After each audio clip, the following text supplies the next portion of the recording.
Dalam minggu ini ada dua negara Eropa yang dalam keadaan krisis politik, yaitu Hungaria dan Italia. Kita terus belajar dari keduanya dan belajar dari Rusia yang bermain cantik dengan multi-front war atau strategi perang dengan berbagai macam medan perang. Dikuasai Rusia dengan baik. Kita semua setuju bahwa 5 presiden setelah reformasi tidak membuat Indonesia menjadi seperti Rusia. Jadi kita belajar agar ke depan Indonesia menjadi setidaknya dihormati seperti Tiongkok dan Rusia.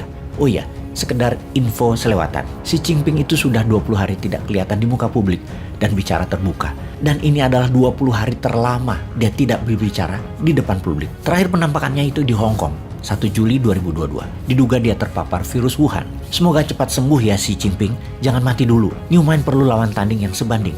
Kalau sebelum New Mind, Xi Jinping menang jauh dari Old Mind. Old Mind tekuk lutut dengan Xi Jinping. Lihat nanti New Mind, sejajar bahkan bisa lebih. Hehehe. Halah, ngimpi lo bosman. Oke, kita lanjut. Kita ke Hungaria dulu. Budapest, ibu kota Hungaria, merupakan kota tua, merupakan hub darat sentral dari berbagai wilayah jalur ekonomi Eropa Timur. Negara tetangganya seperti Serbia, Bosnia, Slovakia, Rumania, semua hub cross bordernya ke arah Budapest.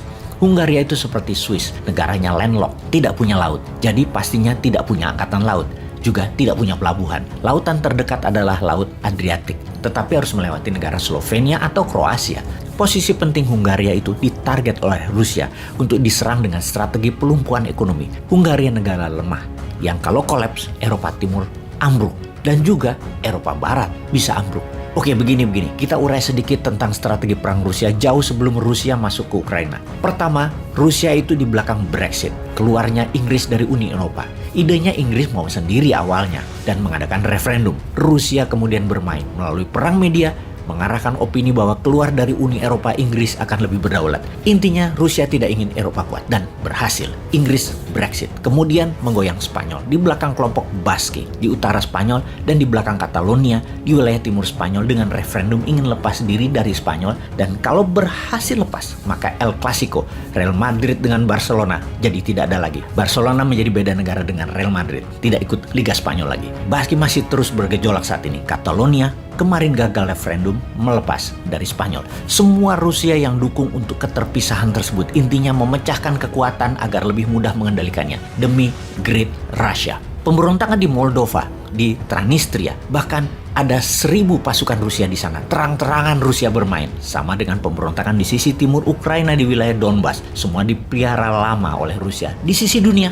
Iran, Suriah, Libya, Korea Utara adalah peliharaannya Rusia dan juga sekarang melebar ke mitra sejajarnya, Tiongkok dan Turki.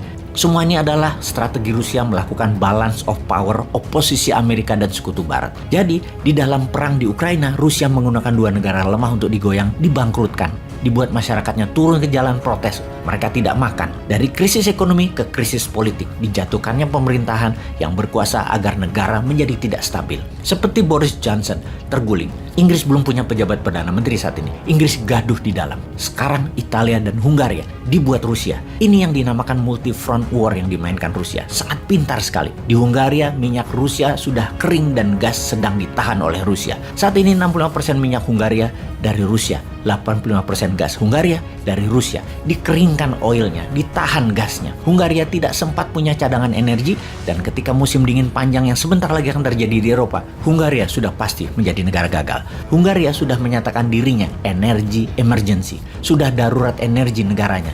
Ini efek Hungaria mengikuti sanksi ekonomi Barat kepada Rusia, lalu malah dibalik, dikeringkan dan ditahan sekalian sama Rusia. Hungarianya kolaps dan teriak ke Barat, "Lu sih!" Saat ini, satu-satunya energi yang dijalankan untuk daya listrik di Hungaria adalah dari listrik tenaga nuklir. Untuk mengantisipasi musim dingin panjang, tanpa gas dan minyak Rusia, Hungaria akan mengaktifkan listrik tenaga batu bara. Power plant lama yang harus dijalankan lagi yang sudah berhenti sejak 15 tahun yang lalu. Pengiriman batu bara baru akan masuk awal tahun depan. Itu pun belum bisa mencukupi energi yang Hungaria butuhkan.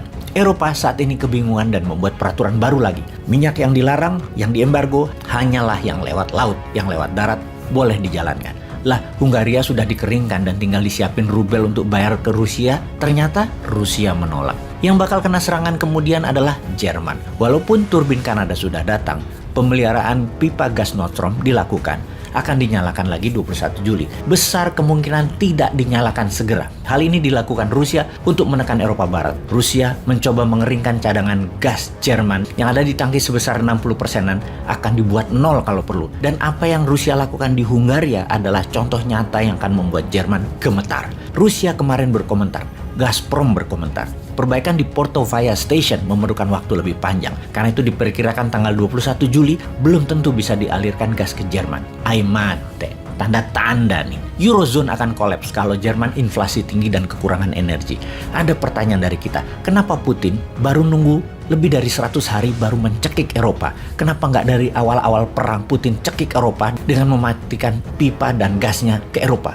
Menurut Zelensky, Ukraina, Rusia akan menyerbu besar-besaran Ukraina. Major Russian offensive ke wilayah Donbas, Donetsk, hingga Odessa. Pelabuhan Ukraina bersama dengan Eropa lagi kebingungan urusan energi. Semua lini perang Ukraina saat ini, Rusia mulai bergerak maju lagi. Dunia berharap setelah serangan di Donbas, semoga Rusia menyetop perang diganti dengan diplomasi politik, mengesahkan wilayah yang dicaplok Rusia, dan NATO berhenti ekspansi. Maka damai terjadi. Kalau tidak berhenti perang, perang ini akan panjang, dunia akan menjadi bukan dunia yang kita kenal selama ini. Untuk itu semua, sudah siapkah Indonesia?